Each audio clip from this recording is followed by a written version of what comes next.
What's up, folks? Let me know in the chat if you can actually hear me. And if it's not too noisy background, we're just getting kind of set up here. You guys are about 10 minutes early, but I just wanted to make sure this all works.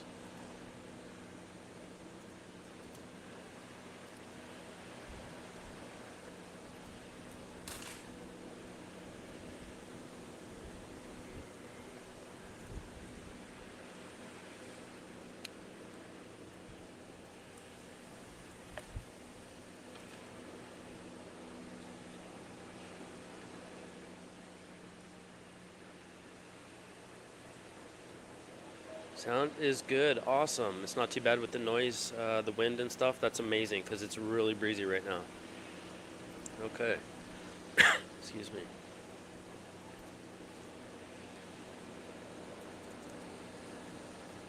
Hey, Jay.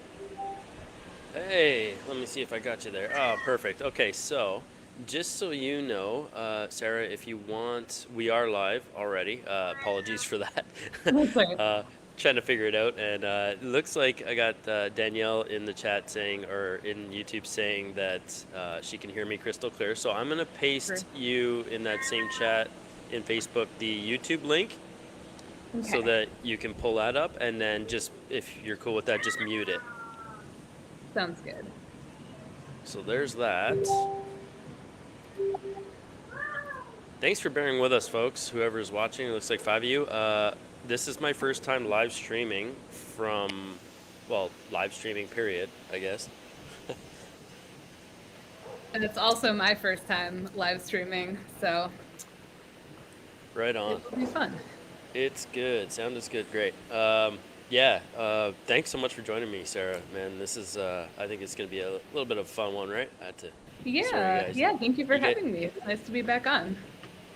Yeah, yeah. I'm hoping we can do this more often. I think people get a lot of value, right, with the Ask Me Anything type stuff. Yeah, definitely. I would love to do this kind of thing more often. Right on. Okay, let me. Oh, I gotta turn off some ka-ching noises here.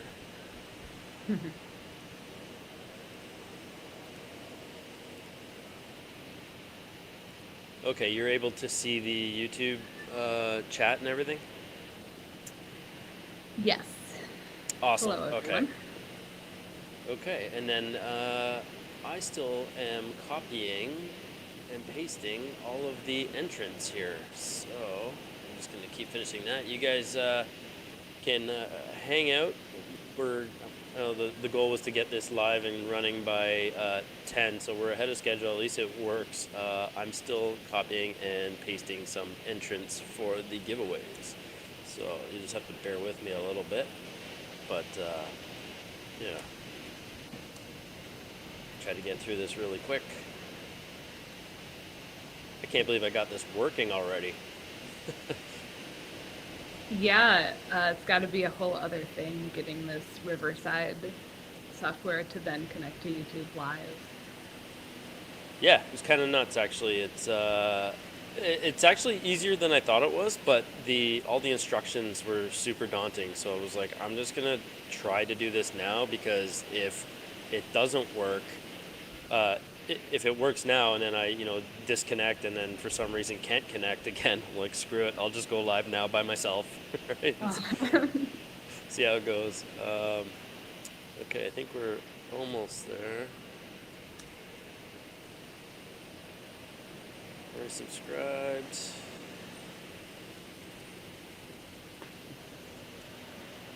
Yeah, better safe than sorry. So it is what it is. You guys get to see some behind the scenes nothingness, I guess, for you guys watching.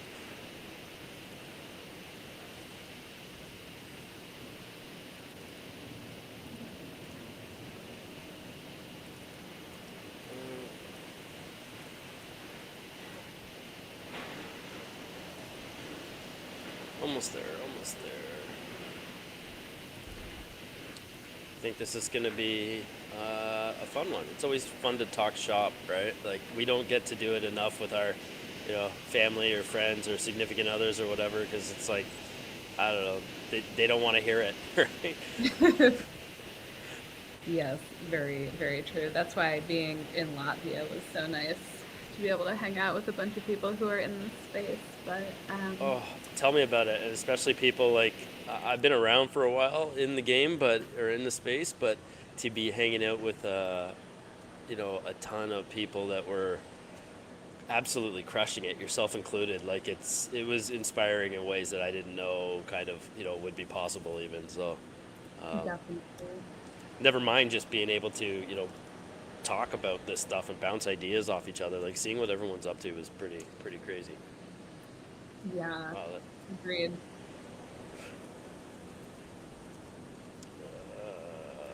couple more here, I think. Wow, we got lots of entrants. This is awesome.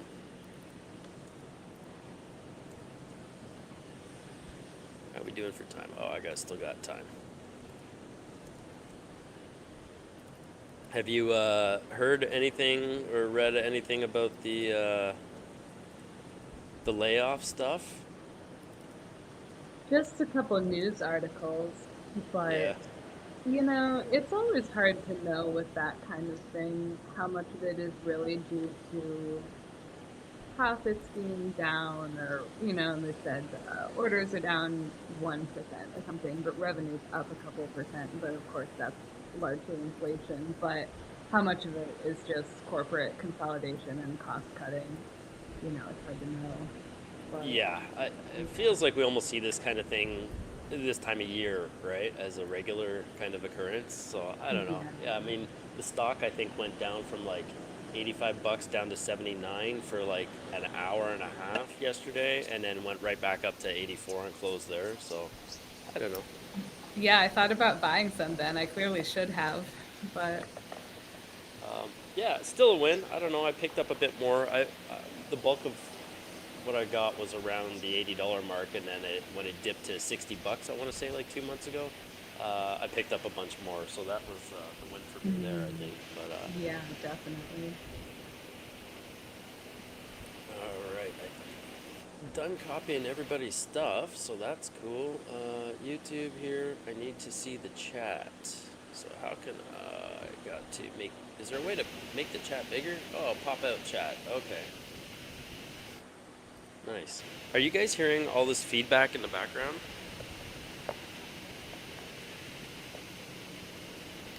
It sounds all right to me. Although, Yeah, you don't hear like a hum or a hiss or anything? no, just the beautiful ocean breeze and waves crashing. You do hear that background though? Yeah, it's a nice peaceful sound though. Is that better? A little bit, Okay. Yeah, I'm hoping it's not too bad. at Okay, least cool. not from here. I don't know about on YouTube. All right, sound is good. I'm seeing people here. Ah, you can pop out the chat. I'm learning. This is great. You can pop out the chat, so now I can just kind of hide that. All right, a few minutes early, but we are good. So, oh, I got to share. Where is it? Share this in the group. Right.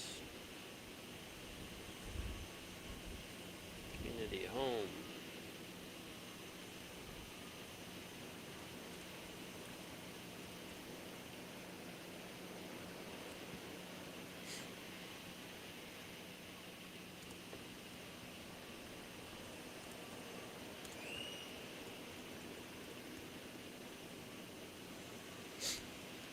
Allergies, posts. Oh, wait.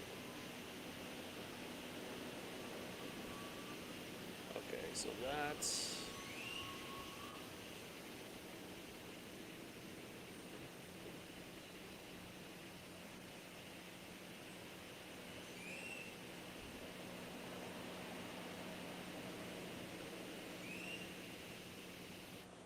Okay.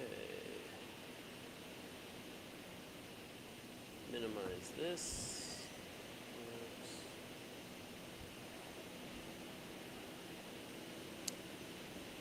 All right, I think I'm good to go, and we're 2 minutes to spare, so that's not terrible. I didn't screw up, other than forcing you to go live immediately. So sorry about that. Well, everyone knows now that this is truly off the cuff. We did not have some off the camera discussions beforehand. Yeah, So no scripting, no nothing like that. yes, very Um, unscripted. Also makes, I don't know, for me it's more fun that way too, right? I like, you and I, we know what we're doing, we know what we're talking about, so it's nice to kind of just have, a free form kind of chat about stuff, right? So, Yeah. um, again, thank you very much officially for joining me today. It's pretty special, I think, for the people out there. If you guys don't know Sarah, I'll have to kind of reintroduce you in maybe 5 minutes when more people jump on here. But Sarah, if you didn't get my post in the group yesterday about finding out a little bit about more, Sarah joined me. We were both privileged enough to have been invited by Printify to Riga, Latvia for their Printify Amplified, first of its kind annual, basically POD summit. Pretty incredible experience. We got to bump elbows with tons of other people doing amazing things in the space, and Sarah's one that I interviewed, and we were talking about how you were making. You hit big with a 60K month, and then you did 100K, and then you did, what was the highest month you ever did? Oh gosh, I don't remember. I want to Maybe say it was like, 150K or something. I yeah, had one really crazy month, yeah, in a but single month. yeah, I will say it's not always like that. Like it is anyone, but and fortunately, for my sanity, that was like not Oh sustainable. yeah, But I can't imagine that would be. Wind is blowing things around here. I can't imagine that would have been uh, bittersweet, right? In a way, it's a double-edged sword because you're excited for the profits and the money, but you're also like, oh my god, how do I manage this? Right? yeah, Pretty yeah, and crazy. it's interesting when being a solo entrepreneur because most things are in your mind, and so it's hard. At that point, it's like when you want to hire someone or expand, you kind of have to redo everything from scratch so that you can bring another person on board, like your entire system. And just, I didn't have anything written down, how I did anything. And, I brought on my cousin to help me with messages, but then explaining everything to her took, almost as much time as just answering the messages myself. So, um, Yeah, yeah, trying to explain how to answer customers with like tact. you know. yeah, and just all the things that we all learn in like the Printify Facebook group, and there are just so many intricacies to the print on demand world that a person coming in fresh would not really know about. It'd be nice if there were like people, maybe there are on Fiverr or something, people who specialized in being like Etsy assistants for POD sellers. Yeah, I struggle with that though, because there are some apps that you can use, I guess, to share the back end with that. But at the same time, like, do you like? I would never give them the keys to my shop, right? Like, Totally. Yeah, that yeah. is a But challenge too. so you Yeah. were able to trust your cousin at least, right? So that's Yeah, my cousin, yeah, I knew would, and out of complete paranoia, I gave her a laptop and just a little Chromebook and like a wireless hotspot so that she would not have it connected to her Wi-Fi, so it was not connected to her Etsy account in any way. Even she's not a smart. seller, but even in case she ever does become a seller, because she's very crafty, we all know that's one of the downsides of Etsy is that Yeah, anything that triggers their system can shut you down at any point. Which is yeah, maybe for something we could sure. talk about today. It seems like everyone's concerned lately about all the shops being shut down, Yeah, just yeah, for randomly sure. for no The mock-up particular fiasco reason. and everything. Yeah. Um, yeah. What is the topic of this video? Good question. So, if you had been a member of my Facebook group, the Etsy Print on Demand group, you can search it up. It's got a big orange X on it. I'll drop links to it all kind of later, but if anybody wants to in the chat, feel free to. Um, we crossed 20,000 members in my group, so kind of celebrating that, and then as part of that, Printify has given me 4 amazing prizes to give to you guys. So the first 3 of them are 30-day Printify Premium Subscriptions. At $30 a month, you're looking at $90 a pop US for each prize, and one full year of Printify Premium. So that's what we're going to be giving away today. So super stoked. We got 4 prizes. Again, that's three-month Printify Premium subscriptions and 1 full year, 12-month Printify Premium subscription. At $30 a month, you're looking at what, 350 or so, 348, I think. Uh, that's like insane value. And Sarah, like Printify Premium, the amount of money you save, like 20%, give or take, right, on every single order going through. It's a nice way to boost your sales immediately. So, congrats in advance to everybody who might be winning. And I've been, fortunate and privileged enough to have Sarah Blair on to chat, and you can ask us anything. We'll get into kind of chat. We're just going to talk shop a bit. And again, for those of you tuning in, Sarah was one of the amazing sellers people that I had the privilege of meeting in Riga, Latvia, Printify's headquarters for their Amplified Summit. And yeah, Sarah was, what do they call you? The Printify power seller. That's what they called you. Like, holy, what does that even entail, right? And it turns out you have to sell, well, anywhere from 60 to 160K a month, and you did so like multiple months. So it's, as much as you say there are the ebbs and flows, you did replicate that success, right? And I remember you saying like you had a big month and then it dipped and then you were able to kind of bring it back. So that's not by chance, right? That is knowing what the heck you're doing. So you guys are, going to be able to leverage Sarah's brain today.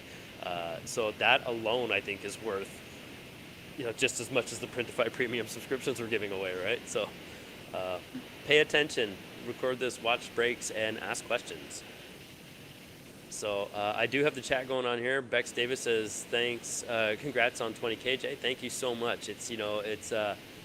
It's not lost on me that the community we've built, and it's one of the very few, if not the only, I think, where there's like no drama, which is great. And it's kind of funny because Sarah knows, she's one of the admins or mods in there, and it's like we decline a crap load of people too. It's not just about accepting everybody, right? So we're not one of those groups. We want committed and engaged people, and that's what fosters a community that way, right? So if you haven't joined the group, come join. Again, it's Etsy Print on Demand is the Facebook group. Otherwise, just give us a like and subscribe on this, and share it with anybody else who you think might be interested in dropping some questions. But let us know if there's anything you want to talk about. The hello from rainy Vancouver, Illinois. Nice to see you guys. And where else? Yeah, let's. You want to get into some questions, or what do you want to? How do you want to work this? We didn't really have a chance to kind of, figure things out here. Yeah, I'm happy to address questions and comments as they come up in the chat. So yeah. Sure. First off, go ahead. Etsy's exact spending accounts, and I agree with that when it comes to, I think with the mockups and also with this recent wave of everyone talking about accounts being suspended, I think it's sort of it's more smoke than fire. I think that ever since I started selling on Etsy in 2020, especially there's an Etsy sellers subreddit that I've been involved with since then, and then on the Facebook groups, there are so many people always here and there popping in saying their account was suspended. Some of them was for obvious rule violations, but sometimes it does, assuming they're telling the truth, seem to be completely random. But so that's always been a thing, and it's always something that for any Etsy seller, it's going to be in the back of your mind. But I don't necessarily think there has been an uptick in it lately. I think it's been more just once it's on people's minds, more people are talking about it, and it becomes more front of mind. It's sort of an illusion. I don't know. What do you think about that, Jay? Yeah, I agree. again, like one of the things that bothered me was just kind of how they let the bots run rampant. So that was like a new twist on this whole thing, right? But the like in my Facebook group again, like I remember having these conversations like 3 or 4 years ago, even, right? Like the policies haven't changed in that Etsy wants you to accurately represent the final product being sold to the customer, full stop, right? So like uh, I think Brian Waldron in the group yesterday or this morning, I didn't get a chance to comment on it, but he was posting a shop. They got like 117,000 sales. Those are the ones that need to be kind of put in check because they're showing a salt and pepper, I believe, Comfort Colors shirt, and some of the reviews are are complaints because the shirt that the customer got was like a heather gray Bella and canvas, right? So it's like that's the Yeah. oh no, somebody's doing construction behind me. Hopefully that's not too loud. Is that super Um, loud? I can still hear you. It's Okay. yeah, okay. Hopefully that one sound doesn't come back too much. Yeah, and I agree. I've seen that with some large successful shops too, and I've been surprised looking through the reviews that people aren't as upset about it as they should or could be because I think the dark gray heather Bella Canvas 3001 looks pretty much nothing like the Pepper Comfort Colors shirt, especially that one Moonlit mock-up that everyone uses. But yeah, I agree that that is becoming a big problem for Etsy, especially because, as they sort of hinted at with their public response to the mock-up fiasco, they don't want Etsy looking like Timu. They don't want it looking like AliExpress. They don't want people going on and seeing a sea of exactly the same mock-up for something that's supposed to be a small handmade marketplace. So I do think that there is something to be said for staying away from using maybe the same five mock-ups that everybody uses, and that's nothing against Moonlit mock-ups. She takes beautiful mock-ups, but she has many other mock-ups available than just the like two or three of hers that are absolutely everywhere. um, I use some of her mock-ups for my Bella Canvas shirts, but those are less prevalent across Etsy. And also, I do think that for the most part, avoiding AI mock-ups is still probably, unless I have seen some that do seem quite accurate to the final product, but really checking all the details. And same with Place It. I've seen plenty. It seems to be a new seller's face. They start using Place Up, but they're they don't Placeit doesn't offer a lot of brand specific t-shirts, so people will use a shirt for trying to do, say, a Bella canvas, but it doesn't really look like it. It has cap sleeves, or it's more of a women's shirt, and I think people run into trouble that way. But I do think that I still am using mock-ups that I bought on Etsy and have had zero problems. But I am always making sure they accurately represent not just the shirt, but also the colors, that the color isn't off. Some mock-ups do give a pretty inaccurate representation of the color of a shirt. So just making sure. I had ordered Yeah. a of all the Bella Canvas. Yeah, I think that's a good point too. I'm hoping. Oh, I don't know if your Make internet sure. stopped or my internet stopped. Oh, okay. All right. Oh, yeah. And yeah, I was just saying that, yeah, making sure like that you've seen the fabric colors in person and are making sure that the mock-up looks like what you're selling. Yeah, that's a good point. And yeah, and to your point too, it's not the mock-up seller's fault. Like they did nothing wrong here. They have, successful stores. So please, like if you're selling on other channels like the Shopify's and wherever else you're doing your thing, please continue to support them, right? Like I throw them a bone. I think they're getting a bad rap here because, everybody just happened to find their things popular and again, it's that those Etsy bots trying to stop people from drop shipping on Etsy, but at the same time, Temu and Shine have stolen some Etsy sellers' mock-ups and put them on there. So now the bots are seeing it at, in location A and location B, and then just pulling them down, which sucks for a lot of us too. I've had it. I've seen my stuff show up on AliExpress, right? Like it's frustrating, but that said, yeah, I think you're absolutely right. If you can be a little bit more unique and not try to be one in the sea of the same, then that's probably going to work in your favor now more than ever. Um, yeah. Where else besides Etsy can one successfully sell on POD? Etsy is like a ticking bomb. I wouldn't go that far. I don't have any intentions to sell to leave Etsy.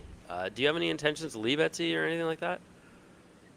Definitely not. I do think that, there is having your entire livelihood be dependent on someone else's platform is inherently risky, and but that's something that I've chosen to just live with. I think of it like a job. You can be laid off unexpectedly from any job at any time, just like you can have your Etsy shop shut down unexpectedly at any time. So That's a good analogy. Yeah. yeah, but so yeah, I don't really branch out from Etsy too much. Redbubble a little bit, but Redbubble is so hyper-saturated that it makes Etsy look like incredible market. But I know that Jay, you are doing well on merch by Amazon for one. Yeah, I mean, so that said, I don't intend to leave Etsy anytime soon. I mean, we're still planning to open another shop centric to Belize and, donating some portions of proceeds to Fragments of Hope Belize, which is a nonprofit group here that is trying to protect, preserve, and rebuild the barrier reef here. So, Oh, pretty that's doing pretty amazing. special things, and I think Etsy's going to be, a good way to kind of, Etsy's easy compared to a lot of other e-commerce platforms, right? In that it brings you the traffic and all that stuff. That said, I totally, totally agree that you shouldn't have all your eggs in one basket. Um, we got two Shopify stores now between Stacy and myself, and we're just not pushing them, I guess, because that's that alone takes practice and work, and it's another thing for us to get good at. But yeah, I don't want to be stuck making zero money. So I do have the merch by Amazon cranking, which is great. I'm only in tier 8,000, and I'm like yesterday, I think I did 1,200 US dollars in royalties. I only have 1,400 designs up there. So if anybody knows anything about merch, like those are numbers that people in the 200,000 tier, 150,000 tier do. So I'm pretty lucky. I think it's a testament to what I know works on Etsy, to be honest, because I've been there for a lot longer. So you kind of get the T-shirt game, and once you figure that out, it's a beautiful thing. Because I don't want to again have all my eggs in one basket, and then have the bots shut me down, or even temporarily. That would suck, right? And then not having any income coming in. So um, yeah, a long way to say that I don't think Etsy's going anywhere. I don't think it's a ticking time bomb or anything like that, but I do encourage everybody to have more than one stream of income, right? And I'm not saying like do what I did because it was a terrible idea, is like having my hand in like 10 pots and trying to grow all of them at the same time.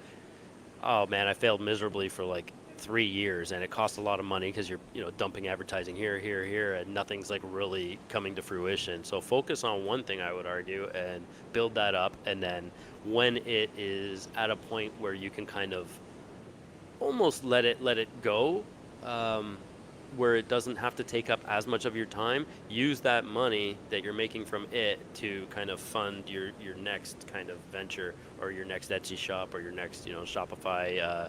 Because with any other platform, you're going to get into the monthly fees. You don't want to be dumping like I did. I had three Shopify shops, I think, and then so you're paying $30 a month for all these fees, and it's like I wasn't recouping anything. Plus, I was dumping on ad fees. So figure out what works with the Etsy, because it's the easiest one, and then if you can apply it to Amazon merch, like other avenues that are similar, like what Sarah was saying with the red bubbles and stuff. It's those are things that just kind of crank, and you do nothing. Your hands off. There's no customer service, so that's super nice thing about them. But what do we got here?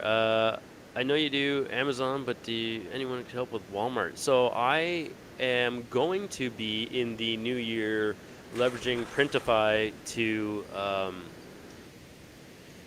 I guess put all my stuff on Amazon Seller Central. So that said, like Merch by Amazon now is capping our royalties on foreign markets. So that's also an issue that I don't really like hearing or having happen. So um, I don't know. Like there was an article that I was reading yesterday too. It was about how Amazon now is trying to uh, lower their fee. So it used to be 17% is what Amazon's cut would be for the clothing category. So for every t-shirt sold, that would be their cut. And on top of like their $30 a month or whatever it is.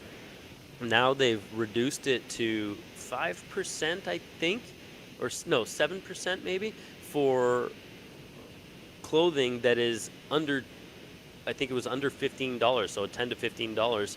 So they're encouraging you to, set that price really low, and then it's still only up to, I believe, I could be wrong, but I have to reread it, but 10% is the fee now for up to $20 or $25. So they're encouraging people, I think it was $20 to charge less, right? So it feels like it's a giant race to the bottom, unfortunately.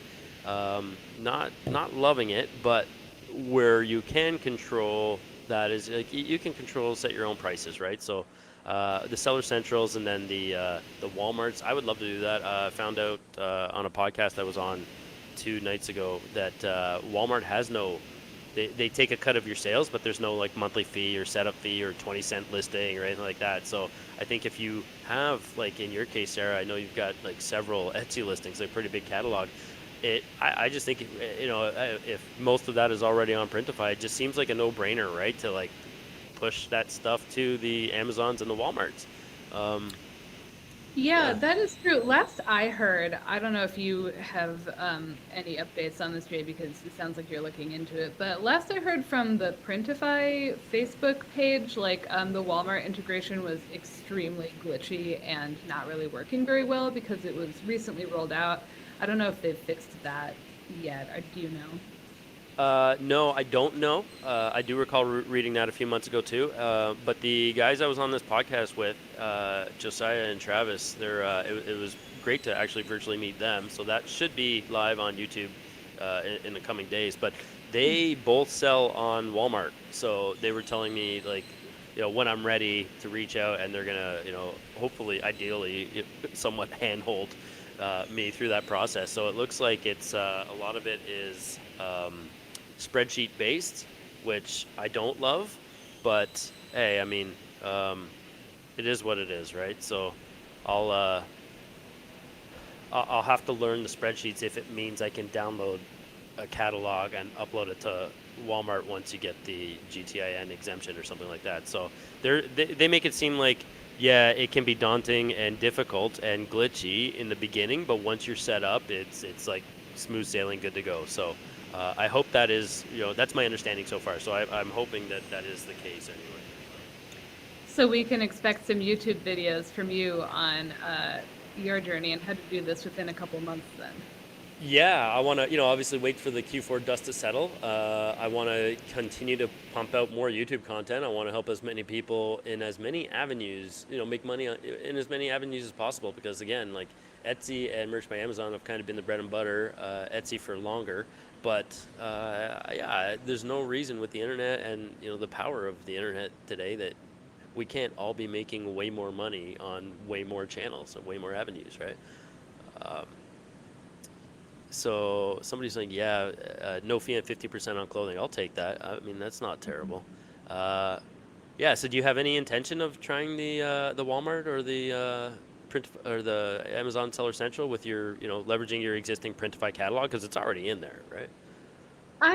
I'm kind of stubborn about these things and I'm like, oh, Amazon and Walmart, they're the man, they're the bad guy, So it's really like for me like a personal grudge that I have against them. That's the only thing that's prevented me from it. I think it's a great money making opportunity and I think everyone who wants to should definitely do it. I still have to decide. It's not like Etsy's really that different at the end of the day, so yeah, I probably Y- will eventually I stop being so stubborn. I do hear you, and yeah, you're right.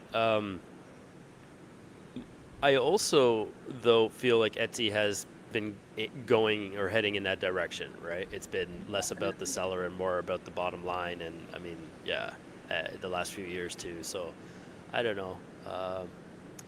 I did struggle with that, but it's also the good that has come of it for me and for a lot of us is like the freedom to travel and do the things we want to do. Like I'm sitting in Belize, talking to you in Illinois, right? You're Right. Ohio, yeah. Yeah. Live on YouTube because we started selling on Etsy once upon a time. You know what I mean? Like, Yeah. it's a pretty surreal kind of thing to absorb. So there are some good parts. But yeah, I'd be lying if those thoughts didn't cross my mind too, right? It does feel like, I don't want to say selling out, but there's a point where you need to, I think, come to terms with things that are within your reach or means. And if there was like a massive rise up, then yeah, we can, I, I do struggle with it. I think that's evident right now because I'm trying to put it into words, but like without screwing it up. But at the same time, it's like you have to be able to sleep at night too. So there's no right or wrong answer. I don't think there's the right ideals and the right, um, things that help you sleep at night. But I also am not 25 anymore, and I also want to start living my best life. And I think I've been able to do that. And so far, it's been with Merch by Amazon and Etsy. So I have to throw a bone their way for sure, right? And Printify, of course, being a major part of that. So, uh, yeah, Absolutely. I don't Yeah, know. you gotta Around pick about, your battles. Yeah, for yeah, sure. Yeah. One other thing I wanted to mention, because I don't think it gets talked about that often, but as another place to sell, selling in person at local markets, it's not something I have done partly out of just not really feeling like it, but I have friends who sell at local markets, not print on demand stuff, their own art, but it's like one of their biggest money makers, and it can be extremely lucrative. People can do thousands of dollars in profit in a day at the right local amazing. market. So So, yeah, how do just you navigate that? Is that with the Printify pop-up shop, or are you using like Square on your Etsy, or that would be, I mean, the people who, if I were to do it, I would just order things in bulk and, yeah, or even maybe have them made locally. But there are a lot of things, if it were just t-shirts, like I might have them made locally. If it were, journals or socks or, things that are harder to find, I would probably order them, do a bulk order from Printify. But, getting that bulk discount and then, yeah, then you have to deal with inventory, but you can always go to the next market if you don't sell out, which you probably won't. And, yeah, I think for one thing, not having to pay shipping is a big thing for the customer. They wind up saving a sure. good bit of money and not having to wait for it. People can be very motivated to buy. So if you have some products that are already selling well, you already have proof that there's a demand for them. Local markets can be, and I've seen, on the Printify Facebook page, several people who that's one of the main things they do, and they do very well with it. So that's something to consider for people if you have a good local market scene in your area. That could be a real way to stand out from the competition. For sure, for sure. And if you were, yeah, like I like the idea of, and that's what I did. Like back in the day, I would get stuff screen printed in bulk and just go to these markets, right? And that's kind of like where you can make some, yeah, like 5, 6, 700 bucks cash that day, right? For just kind of sitting there and hanging out and meeting other sellers and people doing kind of, trying to do their own hustle. So, Yeah. and you made some pretty good relationships doing that too, actually. Like some, like-minded people. That was kind of like the community forums before the Facebooks of the world and stuff like that, right? So makers Yeah. markets and stuff. Yeah, the networking Um, opportunity. You never know what opportunities can arise from that. for sure. I think we are 25 minutes in. I think we should give away one of these memberships here. What do you think? Sounds great. Sounds great. Okay, so let me just not that one. I gotta find the tabs here now. Too many, and I'm on a 14-inch laptop screen. I'm still getting used to it compared to my my 27-inch desktop that I wasn't able to bring to Belize. You win some, you lose some, right? Okay, so I'll Command A, Command C, and then what I where is it here? Okay, so I'll do this and bookmark wheel of names. Command A, Command V.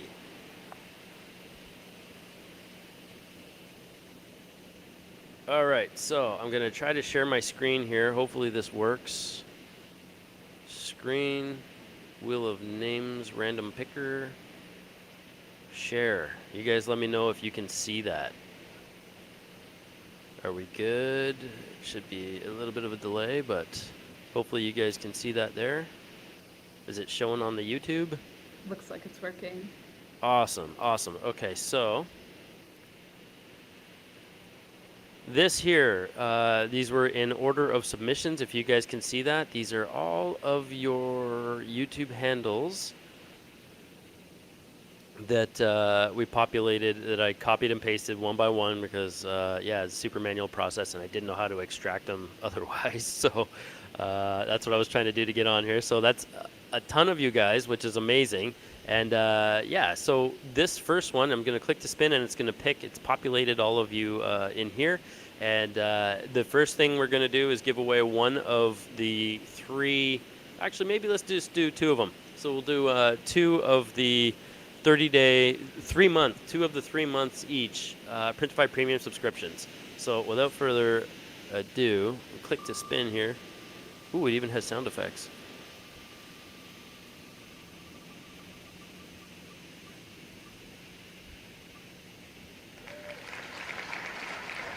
The sound effects are great. So we have a winner, Afralam. So this is all recorded too, so I'm just going to verify that you have a YouTube handle that has subscribed as per the contest rules. And yeah, congratulations. Otherwise, man, you're going to, or whoever you are, you're getting the equivalent of $90 US.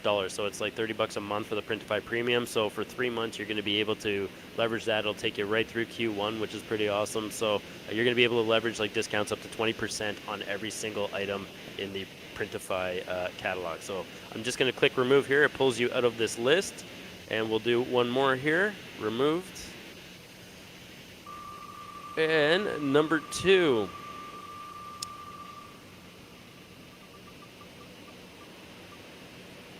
These are game-changing opportunities here. Off the wall EXP. Congratulations. Congrats.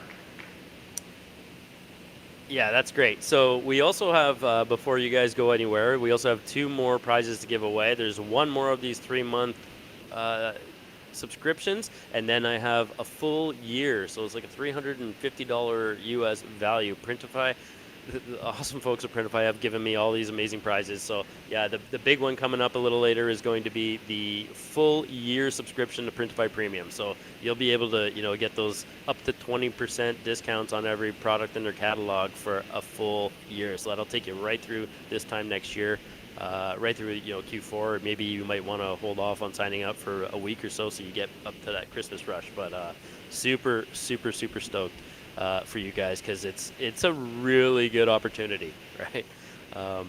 Sarah knows. Sarah sells a ton.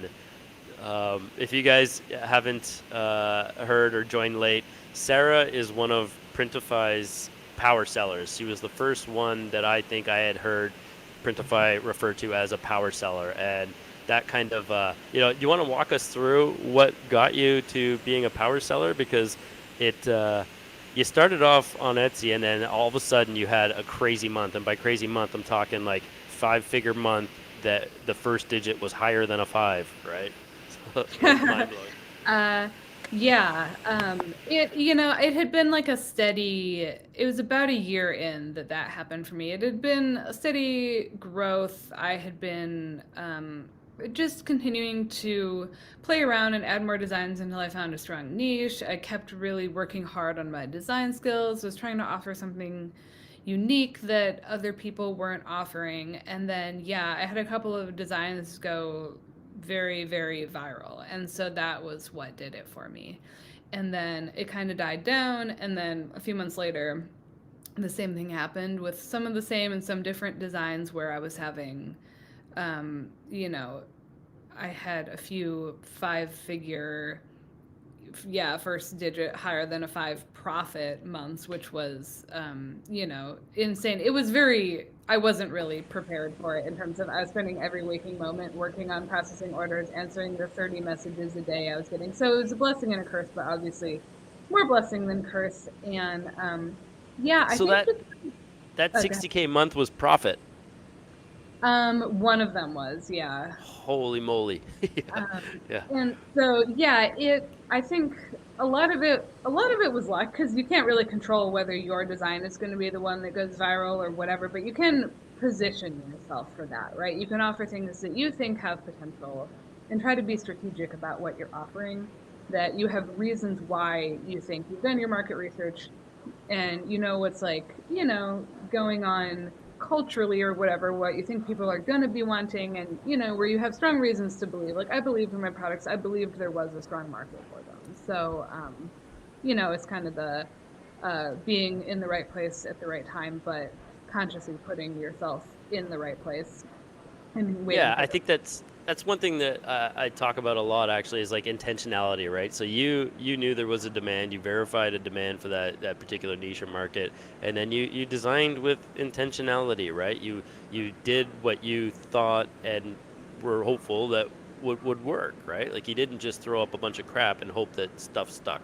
You did a bit of research first, right? Like I think that's like a major thing. Like pay attention to this, folks. Like Sarah's telling you how she basically did everything with a purpose, with intention, right? Like you didn't just go in random. You kind of check that stuff out. So these are things that will be game changers for you guys. um so where was that? Kristen had asked about tips for getting approved for Amazon merch. Okay, yeah. Are you on Amazon Merch at all? No, not you. You're Amazon free I'm so not. far, right? Still Yeah, too stubborn, yeah. yeah. I've thought Okay. about it. We'll see. If I was you, I would at least apply for the account because not everybody gets accepted, but you have like proven sales record with Etsy there, like so that hopefully will help expedite things. Uh, the ways to get approved, tips for getting approved. I see Kristen Bedard there. Um, I don't know why they don't like you either, but that's not to say that they won't one day like you. Because I've heard of people applying and getting accepted like after like 12 or 13 tries. I'm not even kidding. And some have gotten no response and then logged in 2 months later to find that their dashboard populated and they were accepted but missed or didn't get the approval email. So there is that. Um, some of the things they ask you a little bit about yourself and stuff.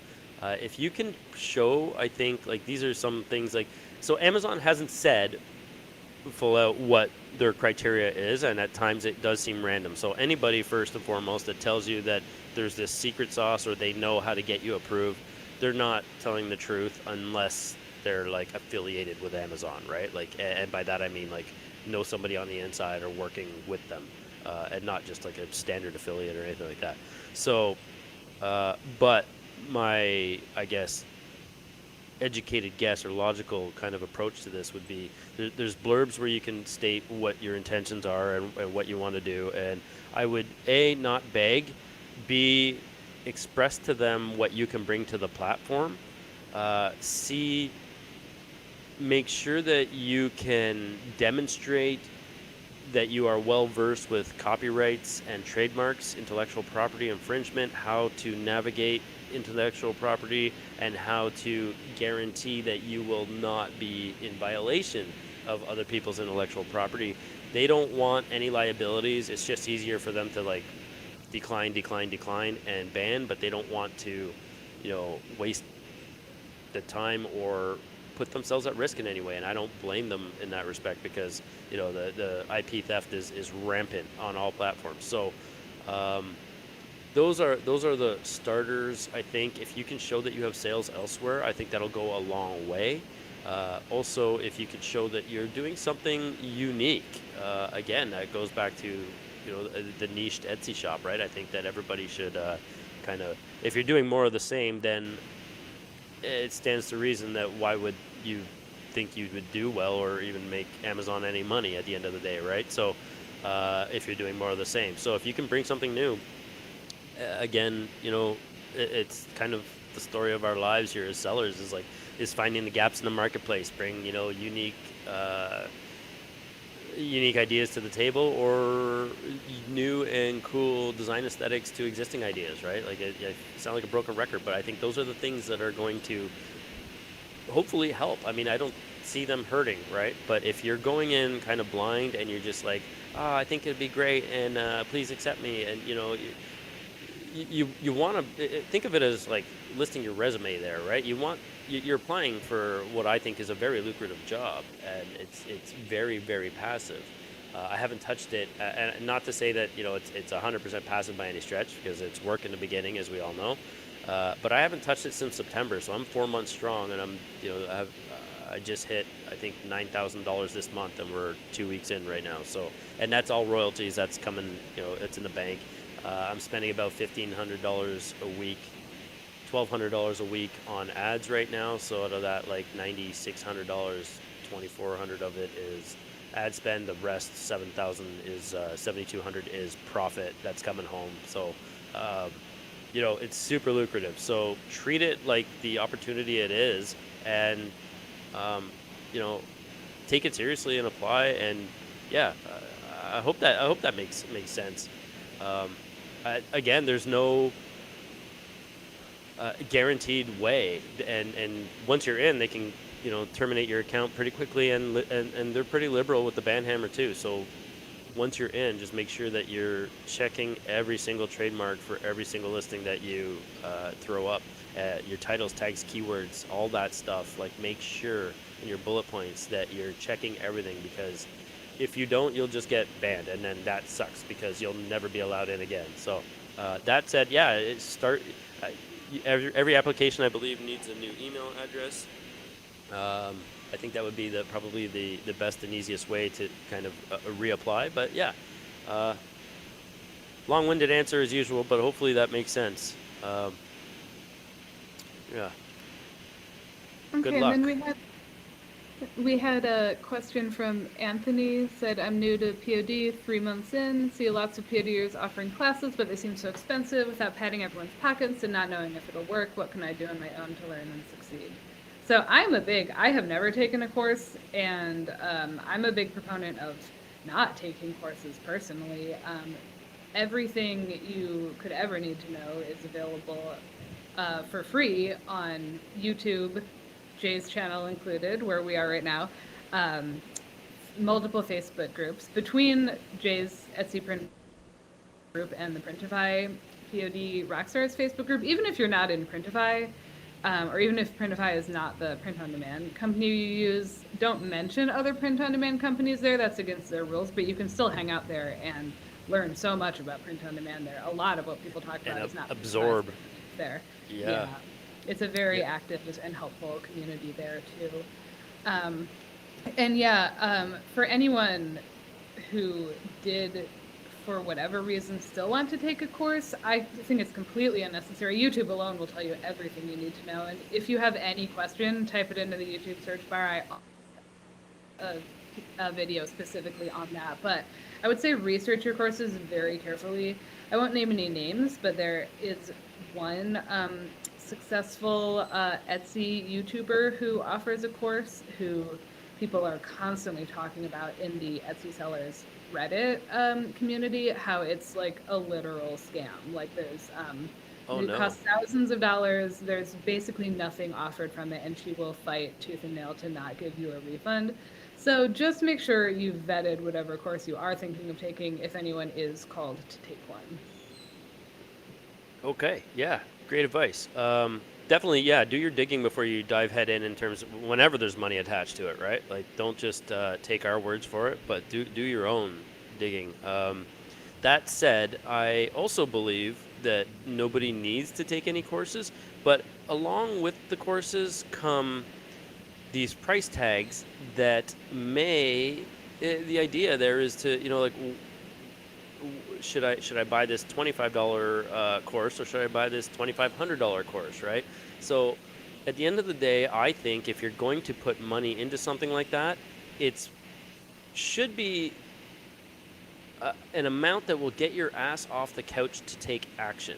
So if that for you is $20 a month to some mastermind community or something like that, and that's enough to get you to take it seriously and take action, then that's your number. If it costs you $2,000 a month, because that's the number that gets you off your ass and gets you taking action, then that might be your number. Some people throw $100 a month away on subscriptions or courses or memberships and don't do anything with it, well then you know what? Maybe you should have spent a little more because now you're just, it's a negligible amount for you. Then you're losing. You're losing money and you're losing the opportunity because you're not doing anything with it. So for some people, I don't.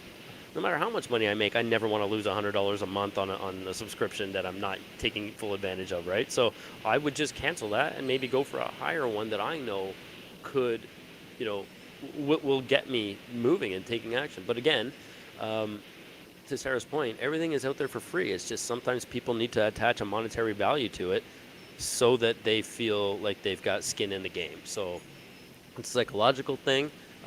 Not saying, either way is right or wrong. It's ultimately, if you can't, it's ultimately whatever gets you motivated to do something, right? Like for me, I see all of the stuff on YouTube, all new avenues to make money, and that's enough for me. Like I don't need to pay somebody for a course unless it's like super trivial and I just can't get it. Then I'll, search out somebody who's doing really well at whatever it is I'm trying to do, and I'll pay, right? And that's just because I'm, doing my due diligence. So I think great points there.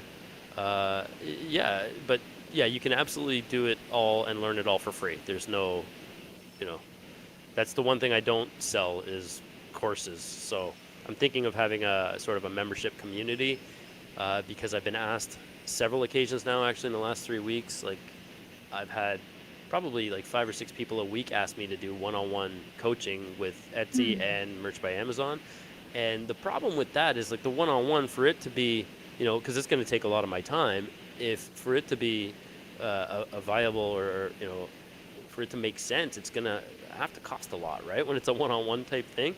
But I think I could be of more help if we foster a community of like-minded people who throw a little bit of skin in the game, a little bit of money at it to make sure that they have the vested interest and take action, right? Because like even in my group right now, like you see the same questions pop up by some of the same people, and it's like I've told you this answer like 6 times, but you don't either believe me or you are still wanting to hear answers that align more with your thinking. Because you don't want to believe that you're wrong, and that's those are self-limiting beliefs and mental kind of structures that I think you can avoid if you start putting kind of a price tag onto something like that. So for me, just spitballing here is kind of the first time I'm talking about this publicly, but I would love to do something like a lower ticket, like maybe 20 or 30 bucks a month for the first like 50 people to make sure that I can provide really good value, right? And be accessible to everybody. It's like, students in the classroom, right? Like when the classroom size got too big, that kind of intimate element was lost a little bit. So I want to make sure that, and then maybe the next round of 50 people that we add in, the price goes up a little bit and then holds. So the people that were in first would always be and forever at that price. But something like that. I want to not limit myself to one-on-ones with people because I have this like block where I don't feel like I don't know. It's almost like imposter syndrome in a way, but I don't feel like anybody should have to pay $1,000 a week for one-on-one coaching. I feel like I am robbing people sometimes, and it's not that the value isn't there. It crushes me to think that. And some people have the money to throw, and that's fine, but I don't, it crushes me to think that people feel like they have to spend that much to learn, right? So that's kind of like where my struggle is there. But yeah, I mean. Yeah, I think that community is a great idea. That I think people Yeah. get a lot out of that. Yeah. And then, to continue to have like guests like yourself come in and share on some Ask Me Anythings and stuff like that, right? It would be pretty amazing. So, yeah, I hope. My goal again is to help as many people as possible kind of get to where they want to be as fast as possible. Because when I started 10 years ago on Etsy, there was no YouTube channels about this stuff. There were no Facebook groups about this stuff. So, I'm seeing, yeah, I've done a ton of shop reviews on my channel already and in the group, and I'll continue to do them too. So that's a thing. But I got to cut them down because I do shop reviews. They were 3-minute shop reviews. They kept going up to 7 minutes, and then they went to like 20 minutes. So I gotta kind of rein myself in a little bit. But it's hard to stop when you get going, right? So, Definitely. I also struggle with brevity. So, yeah, um, to which point, let's see, moving on to the next question, maybe before we get too much of a backlog.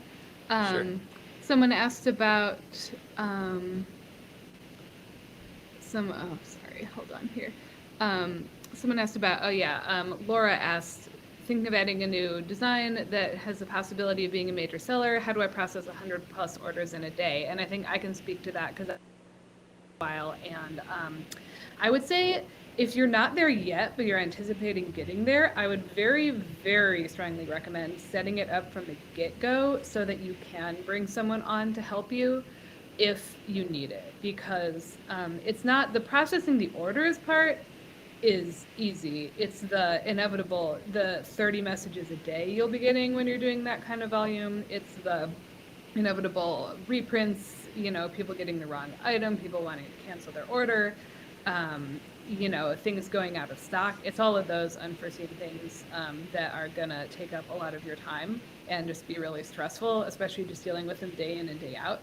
So if it's possible for you, even a friend or family member, just to bring someone on part-time to help with like a predetermined, whether it's double checking the orders before they go to production, or just answering basic messages that are more straightforward and leaving the harder ones for you or something like that.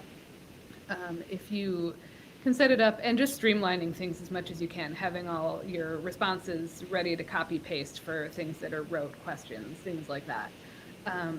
And yeah, setting order. I process all of my orders manually, but if you're comfortable setting order production to automatic, that will save you a lot of time too. Smart and great advice. And yeah, that's like one of those other things where I've always wanted to. So if you guys don't know, like we, myself and another friend, we co-founded the very first Etsy crash course like 6 years ago, and we also ran the very first Etsy 30-day challenge for 3 years in a row. So I've been there, I've done the coaching, and I kind of wanted to do it on my own terms, so which is why I'm kind of doing this solo thing now. But that said, in that kind of membership group, I want to provide resources like what you're saying, like all the snippets, all the customer, basically scripts, right, for how to reply to customers to kind of curb the back and forth. Because as you know, with 100 orders, if you got customer service kind of thing, that influx, it's like, can I get this with this, but can I tweak this? And it's like, customers asking for some kind of personalization or customization. There's ways to reply that can mitigate an ongoing back and forth, because at the end of the day, you never want to leave the customer with the power so that they can, and this is like gold nuggets here, but you don't want to be waiting on them. You have timelines for everything. The Etsy has whatever your processing times are, you have to get your stuff shipped within that processing time. You get to extend those times one time. If you don't, you run the risk of, Etsy kind of limiting what that listing, how many times that shows up in the search results. You run the risk of losing your star seller badge and stuff like that. And while the star seller badge itself does not mean more sales, when customers see it, it's definitely something that would, lead them to potentially choose you over a shop without it. And you can even filter now in the search results by star sellers. So it doesn't make you get more sales, but it allows the customer to search by star seller shops now, which can put you in a bit more of an elite category, right? So those are all little drivers that are free on Etsy that I think you need to be well prepared to leverage to the best of your ability, and that comes with providing amazing customer service first and foremost, I think. So these are all little things I want to be able to provide, like the scripts I have, all the how-tos. I have all of this already. It's just now repackaging it and updating a lot of that stuff. So I see Christina. The next question, we'll do one more question, and I think we'll give away one more because we're already approaching the hour mark. Christina right under there says, how do you deal with bad quality from print providers to avoid bad feedback from customers that could be detrimental to a business? I have my take on this, but do you have an opinion on that? Yeah, I have strong opinions on this actually. I think this is something, because I think it's something that doesn't get talked about nearly enough. Like at the end of the day, we are business owners who need to provide good customer service and I think a lot of Etsy sellers don't think like that, and it's very much to their detriment. On you. right? Yeah, Yeah. and so yeah, and I see a lot of screenshots in various Facebook and Reddit groups and stuff. People like, how do I deal with this difficult customer? But the seller's communication with the customer is extremely short, almost verging on impolite sometimes. And it's like, well, no wonder their customer's angry. They're not feeling heard. They're not feeling respected. So I err very much on the side of caution of being very overly polite and effusive and, oh, thank you so much for your order. Oh, I'm so sorry to see there was an issue with your order. This is why that happened. I work with a print shop. Normally they do great work, but sometimes, something slips by quality control that shouldn't. Like, I would be so happy to offer you a reprint or a refund, whatever you would like, et cetera, et cetera. So I think a lot of times people are just, they ordered from this unknown shop. They got a subpar product. They don't know if you're a scammer. They don't know if you just don't care. For all they know, you're purposely putting out bad work. So really, you can, just by being really polite and friendly and making them feel heard and like you care and you want them to have a good experience, I find that diffuses literally 95% of situations. And Yeah, people do want to feel heard, right? So, yeah, again, it comes down to customer service. I think yeah, I couldn't agree more with everything you just said. Like, it's all on you. So, learn how to manage the customer expectation. Learn how to deal with this stuff. Um, you know, to avoid bad feedback, just first and foremost, one of the things you need people need to start doing is stop waiting on the support for Printify, for example, right? Don't get in the chat and wait on them. Like, take control, take the reins. So what I would do is reprocess that order immediately, and then go back on your own time for that refund or credit to your account, whatever you want to do with Printify that way, or any POD provider you're using. Take ownership of it and make it right immediately. Offer them a 20% off coupon along with their reprint coming. Like, turn it into a situation where they're going to want to come back to your shop because you made sure that they were whole at the end of the day, right? They weren't they didn't leave feeling slighted. You took care of them, right? So, yeah. Definitely. And one more thing on that, I highly recommend having somewhere in your Etsy listings, or, I put it in mainly in Etsy allows you to give a post-purchase message, and that's a great place to get this kind of thing across. I say, like, if you have any issues at all with your order, please don't hesitate to reach out, because that can encourage someone to reach out to you. Know that you are a person and you're here to make things better rather than just leaving you a bad review before. Because I feel I can prevent almost all bad reviews if someone reaches out to me first. If they don't, obviously, then you're at their mercy. 100%. Couldn't agree more with that. Okay, so I'm going to share the screen now. We're going to give away one more 30-day membership. So let's see here. Share. I'm learning, and this is going well. Surprisingly, there's got to be, something bad's going to happen, right?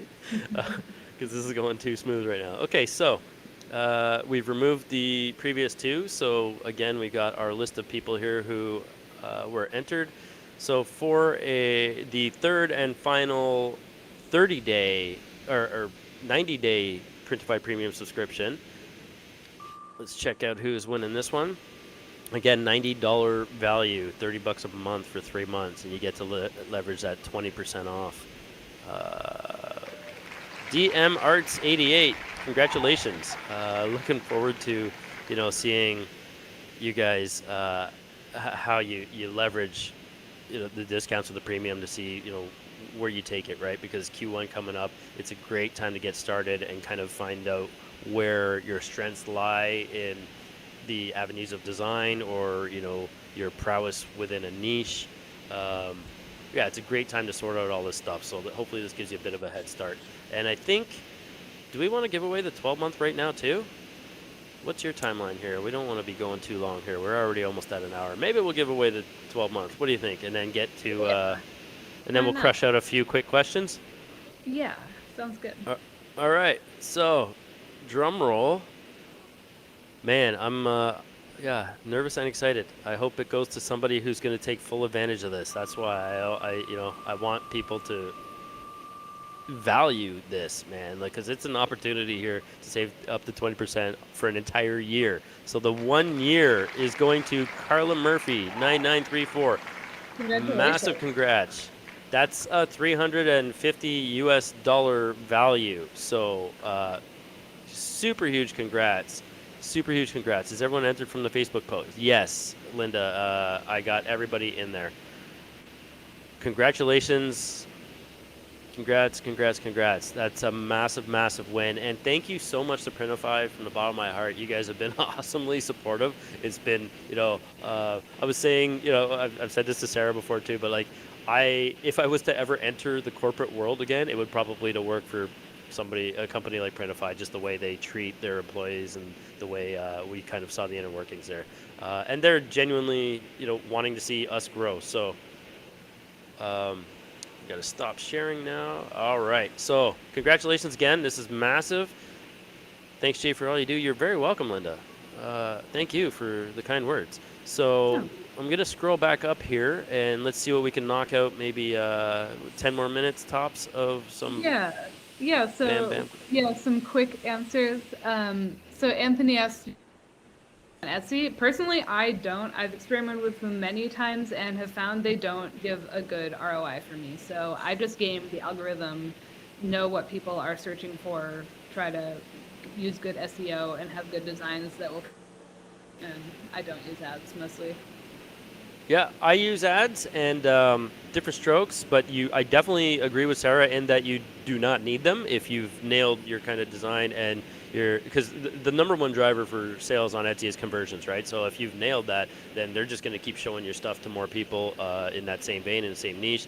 So yeah, and it boosts your overall shop quality score, listing quality score, and shop score. So yeah, you don't need them, but I use them. And that said, in the beginning, I would suggest turning them on just so you can get that data in the back end so you know what people are clicking, you know a little bit more about what's working for you. If you're brand new and you don't really understand the SEO and stuff, you'll at least be able, to see what's working. And this is the data that you're paying for with the ads.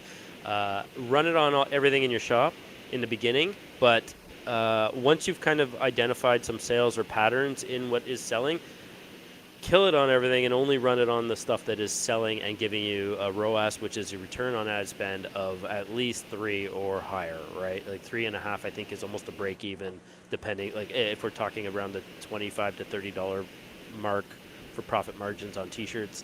Yeah, there's a bit of math you got to do there, but once you know what's working, I would only advertise the stuff that is already selling. And what that does, in my opinion, is it keeps, if there's more competition up there, like the top 4 listings on desktop search results that show up are going to be ads, right? We know that. So if your design is not right underneath it in the organic search results, you want it to be as close to that top as possible. So if you're getting organic sales, like to Sarah's example, then you're going to be ranking at the top. But as soon as somebody starts to maybe outperform you, that's when ads can give you that boost and bring you right back up to the top row, right? So it's all about relevancy, and I think there is a place for ads for sure, and I do use them, but I have also, lost a lot of money using ads in the beginning. So I would argue, depending on your budget, expect to lose it. So if it's $1 a day for 30 days, expect to lose $30. This is all you're paying for the data in the beginning, I would argue. So yeah, I'm not really good at these short answers. No, those are some very good points, though. Yeah, I agree. So, Susan, my Etsy shop dropped sales significantly at the end of third quarter without changing anything. 75 items up. Any suggestions to revive it? So, I can relate, Susan. I was feeling, and actually, this seemed to be an extremely common thing. Even my success manager at Printify, like your liaison, if you get like a certain number of sales, Printify gives you like a success manager. He told me that he was hearing this from like most of his merchants too, and that sales were down inexplicably. And I've seen a lot of people posting about it too. It seems Etsy algorithm, and they changed how the search function worked around that time with it's like more like AI suggestions and lot of people didn't like that at all and found it very difficult to find anything they were searching for. So I think if you didn't change anything, it's probably not you. It's probably something on Etsy's back end, or you could be having more competition, but or someone came in and made a design that people like more or whatever. But if it doesn't seem to be something in your competition that's changed, I would say for me, my strategy is usually partly to wait that out because Etsy is always fiddling with things and the other shoe will drop. It has for me, my sales picked up again to where they're pretty much on par where they were for Q4 last year, which I'm happy with. But also, that's when I really focus on looking into new places to expand that I think have lower competition. And like this year, I took that time to add some new products. I added a couple of styles of t-shirt and stuff that I wasn't sure there was a market for, but I thought there might be, and then there was. And so that, just things that like you might have a better chance of lower competition for to allow you to gain some momentum back with sales and like a higher conversion rate on those products because there's low competition. Super smart, super smart. I think that's great advice. I don't really have anything to add to that. I think it's, yeah. Anthony, quickly, on that 60,000 profit, how much did you profit per shirt? So I think at that point, it's hard to say because my prices, and this was through Printify, their prices have changed over time, but I think I was doing about $9 in profit per shirt. I try to keep my prices pretty middle of the road. Yeah, good for you. $9 is a great profit margin. That's the other thing, right? I think a lot of people price way too low. Like you need to be able to sustain a 25% off sale and still make money. That's kind of like my MO. So I'll make like a 40 to 50% profit margin is what I aim for. Yeah, so you can have like those big Black Friday sales or whatever it is, or like a short sale, flash sale to sparks emergency. But you still want to make money, right? So. Yeah, and And yeah, perceived value is a thing. So if you price too low, people will think your shirts are low quality. So yes, perceived value. A big proponent of like, yeah, just because your shirt is priced at $13 and somebody else beside it is priced at $30 doesn't mean that the $13 one is going to sell because inherently people are just going to think that it's lower quality, right? So, yeah, perceived value is a real thing. Also, I want to, just kind of big up Sarah here because like on that 60K profit, she also had months where you did what, 100 and then 160 almost in revenue, like each yeah, month. Yeah. Yeah. So you guys just understand the value that you're getting from having access to Sarah right now. So super excited for this. Um, I was on Amazon Merch, not sure if it has changed, but I found it really hard because they limit the number of designs you can upload. Yeah, they do still. Now it's a lot easier though, and they have a lot more. They let you upload to a lot more and a lot more products early on. So it's a little bit easier now. I'm on tier 8,000. That used to mean that you couldn't have more than 8,000 products live. Now it means you can have up to 8,000 unique designs. So you can have like one design across, or those 8,000 designs across the 30 products that they offer. So like 20, like I don't know, 240,000, a ridiculous amount, right? 60 items I think they have now. So it's a lot easier that way. Should I use ads on my successful listings or the ones I didn't sell it? If successful one, I think Etsy will push the first page. No. So again, that goes back. I think I already covered that.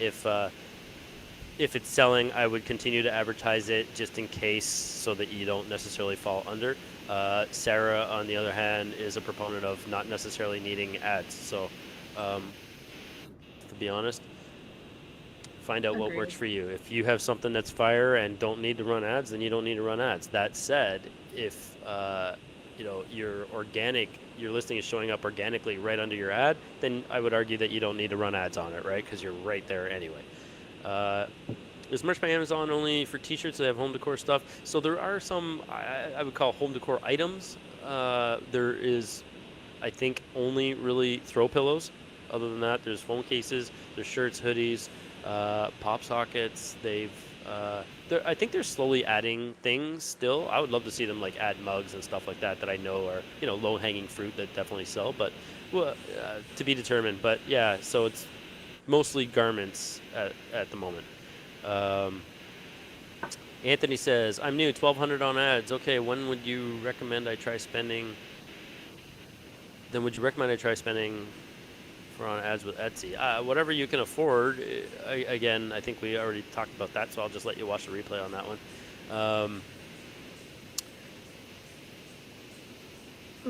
Several people knew who I was talking about with the scammy course seller. Yeah, that's. I'm glad the word is out there and people know to be Okay. cautious. I don't know who that is yet, but I see what Ryan Hogue does free Etsy shop reviews on his channel. It helps us all, and the shop owner gets individualized critiques. Yeah, I do that too. In case you didn't know, Carla, I don't do it regularly, but I'm going to make it a regular, like a once a week thing, coming Q1, because I just want to be putting up more content and helping as much people as possible. So, kudos to Ryan for doing that for so long. I think he's been at that for a while too. Yeah, Andy says, back in my day, we didn't have the YouTubes to learn how to do it. Amazing how much info is at our fingertips now. Absolutely, man. Like, people just need to leverage this stuff, right? Like, it's all at your fingertips. Let's see. Linda said came in late. Who is the guest woman seller? Hi, everyone. For those who came in late, I'm Sarah Blair.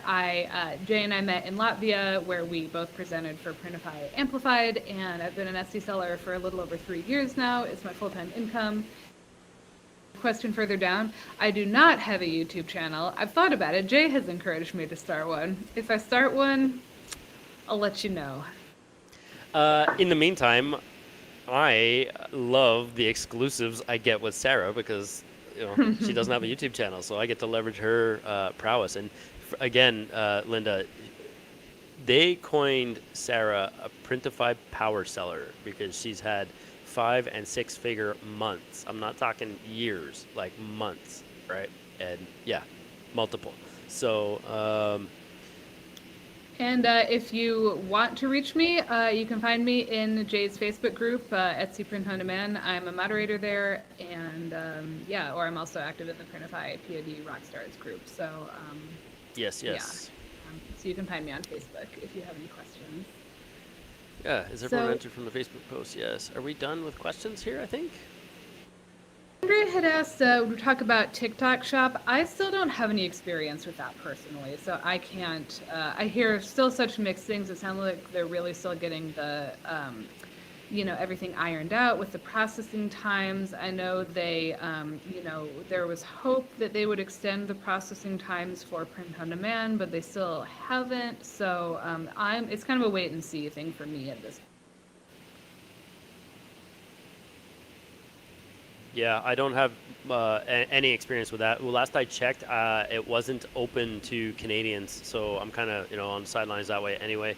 I know Printify has made a concerted effort to do their express shipping, where it's like including processing time. So you could order on a Monday, it could be in your customer's hands by the Tuesday or Wednesday, 2 to 3 business days, right? So that's including processing times. I think that has something to do with it, because you can now integrate Printify with your TikTok shop. I, unfortunately, though, don't have access to it yet, so hopefully that changes come Q1. Where are we? What is Sarah's last name? It is Blair. Several, let's see. Any resources on pricing strategy? I need to rethink offering discounts. I'll take 2 more questions here. Though I'm not thrilled about it, how do I account for the 15% offsite ads? So this is an easy one. The 15% offsite ads. They're a good thing in my opinion. They're an opportunity to get sales from channels where you otherwise would not have advertised yourself. You also do not pay for these ads when people click on them. That is the major cost of running ads. You're only paying when somebody actually buys your item.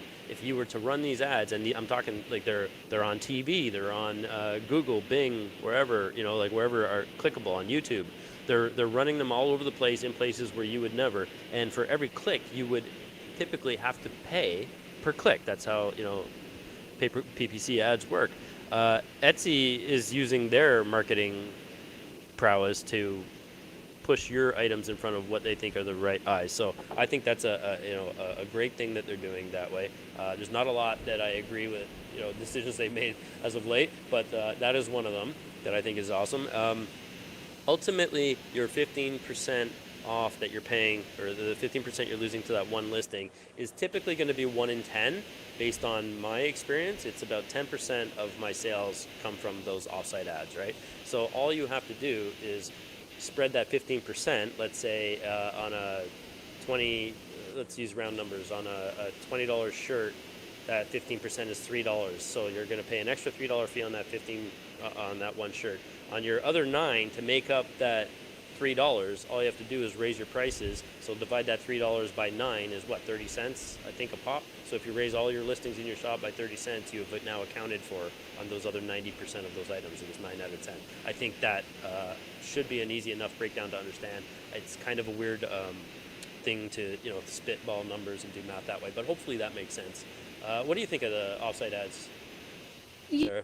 Yeah, I see it.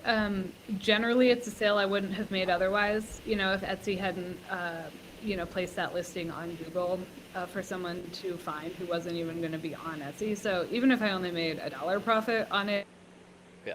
take it. I mean, obviously you have to make a certain amount of profit to make it worth dealing with any potential issues that arise, just your time you're investing in it. But yeah, worry about offsite ads. My profits, I don't really take it into account when calculating my profits, but my profits still wind up being about what I expect them to be. So, the extra few bucks here and there, I just have a high enough profit margin that it can absorb that without it. For sure. And another, that's another vote for raising your prices, right? Setting your profit margins to where you can handle sales and discounts. One more question here. I see two questions here. Okay, so do you have to make all of your designs for Amazon merch like Etsy? No, you can buy them and put them up. You do not have to. That is the nice thing about Amazon merch.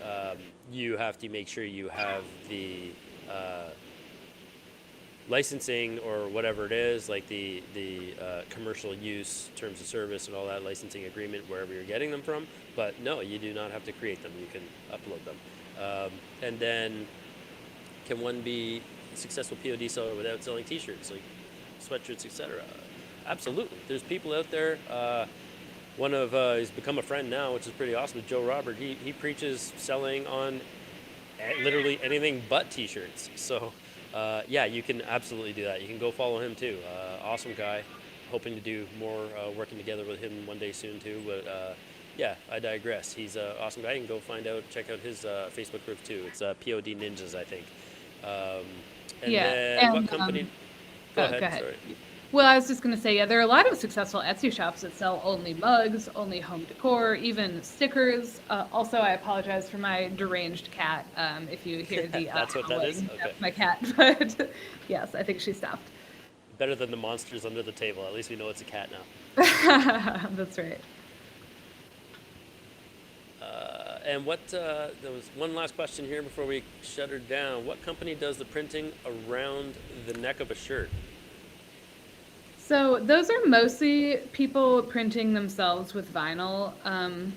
For the most part, I believe if we're talking right there, although Jay, I have seen in the Etsy Print on Demand Facebook group, Alex Santosa from Nito POD has mentioned that their company does that. So they are a little more expensive because they're like an indie, really high quality POD shop, but they take really great pride in their work. And so, yeah, they do offer that as a print area. If you guys are interested in looking into them, it's you can go to, I think it's Nito Shop. That you can. Yeah, and he's been in the group for a while. And he's been helpful there too. So he has a lot of great information. Happy to throw a bone that way. You guys, make sure you like and subscribe. So if you want us to do this more often, and I'd love to have other guests. I'd absolutely love to have Sarah back again. So again, come join the Facebook group so you can have access to us there. But like and sub, please, so that you get notified when we do this again too. Love you guys. Thanks so much, Sarah, for joining me today. Thanks for having me. It's just awesome to talk shop, right? Yeah, and thanks everyone in the chat for being involved. I'm glad you all like my cat's howls. And yeah, thanks everyone. And thank you so much, Printify, again for these awesome prizes, and thank you to the community for we wouldn't have hit 20,000 members if it wasn't for you guys. So appreciate you, every single one of you. So, all right, peace. Bye, everyone.